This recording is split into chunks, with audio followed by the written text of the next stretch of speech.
I believe that in modern relationships, it's important for both partners to share financial responsibilities equally.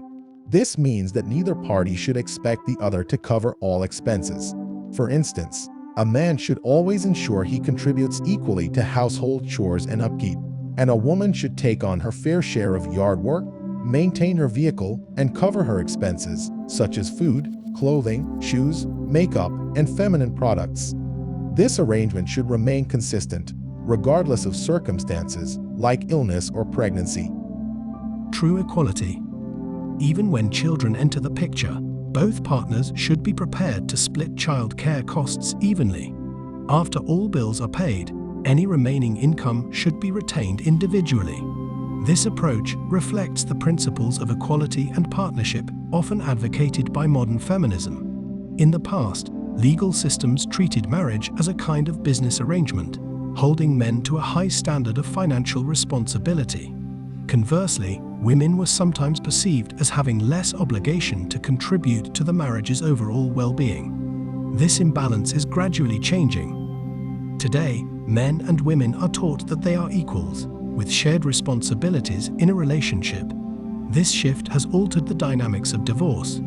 In earlier times, divorce for men often meant a loss of financial responsibility, or, in the case of abusive behavior, separation from the community.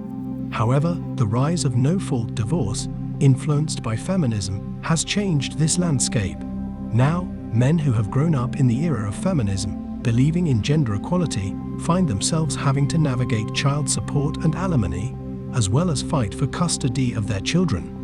This can be confusing in a society that simultaneously promotes gender equality. These new dynamics require a fresh perspective and a rethinking of traditional roles and expectations. Why are men judged for rational choices? Here's an alternative perspective. When it comes to maintaining a relationship with a woman, marriage can be a costly commitment. Consider this. While an encounter with an escort involves a clear financial transaction, it's an honest exchange. There's no pretense of love or emotional attachment. It's a straightforward arrangement where you exchange money for a specific service. Both parties understand their roles, and there's no deception involved.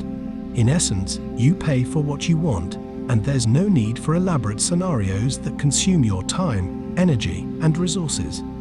If you crunch the numbers, it becomes evident that hiring a professional from time to time as the need arises can be a much more cost-effective approach. In marriage, you commit not only your resources, but also your life and emotional well-being, with no guarantee that the relationship will last a lifetime. In the unfortunate event of a divorce, you might end up losing a substantial portion of your assets. It's a sobering reality of our contemporary world.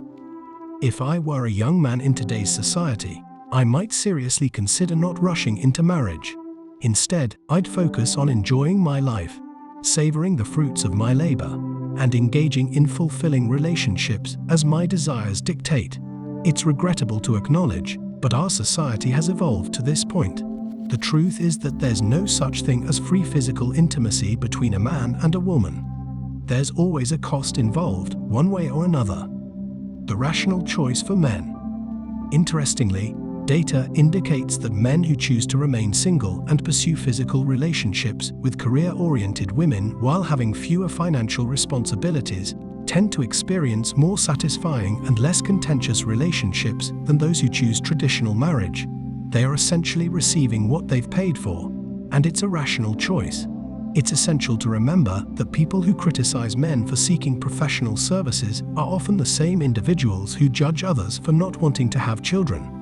Life can be simplified and enriched with the assistance of professionals, providing you with ample time, financial stability, and emotional satisfaction. Building meaningful connections and friendships remains essential, but it's worth acknowledging that the institution of marriage has evolved in response to our current societal norms, systems, and laws, which often favor women. Women, influenced by societal expectations, prioritize their pleasure during intimate encounters.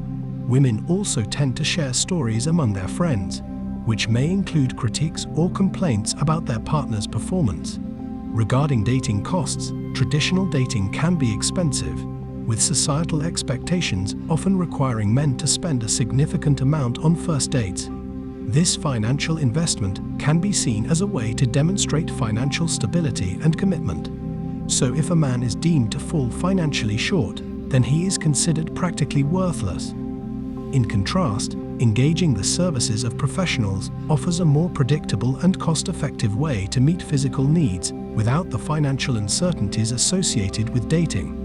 It simplifies the transaction. Women have no idea how terrible dating can be.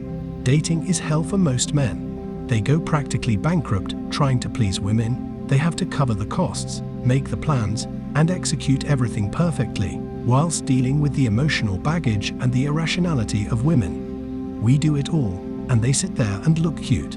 What do they provide in the interim? A terrible attitude, no submissiveness, selfishness, blue hair, and having a bunch of baby daddies.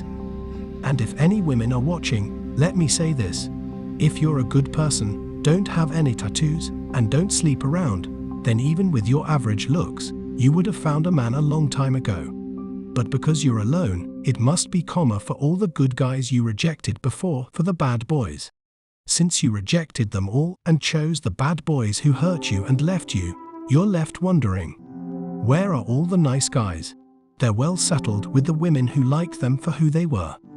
The Western dating scene has become a challenging place, and some argue it's because the scales are heavily tilted in favor of women, with no real counterbalance. They believe that professional intimacy services could be the missing piece of the puzzle. If these services were legal, women might feel compelled to improve their behavior to attract and retain partners. In such a scenario, platforms like OnlyFans might not have gained the popularity they did. Feminist movements could also find themselves falling on deaf ears, with both men and women potentially ignoring them. The adult film industry might face a downturn as well. Countries that have legalized professional intimacy services don't seem to be complaining about their dating scenes. It's possible that if women couldn't easily find a decent partner, they might reconsider the implications of no-fault divorce and divorce settlements skewed in favor of women. Marriage for men. The traditional marriage and divorce system seem to work for many, but the current setup appears to be causing long-term relationships to dwindle. For women, marriage often seems like a win-win situation with little at risk. However, for men, marriage can feel like a gamble where they stand to lose a lot. Nowadays, finding a genuinely available car for purchase is a real challenge. Renting a vehicle, using it to the fullest, and then returning it might be a more practical option. It offers comfort, low mileage, and great aesthetics. Just remember, it's a rental, and there are plenty more options to explore before committing. Leasing for an extended period might make more sense since, according to the terms and conditions, you never truly own it. Why would a guy choose to marry when there's a significant chance of a no-fault divorce, potentially leading to the loss of everything they've worked hard for over the last 2 decades? Men might avoid marriage because they fear that, no matter what happens in their relationship, the justice system may unfairly cast them as the guilty party and punish them accordingly. Some men may have realized they can lead more peaceful lives without the complexities of marriage. They may feel that there's little incentive to come home to a partner who might not even be there, and who may engage in constant complaints and grievances. And that's it for today on Sigma Traits. Make sure you hit that like button, smash that subscribe button, and don't forget to ring that notification bell so you can be the first to know when my new video drops. Let us know your thoughts in the comments below. See you all tomorrow.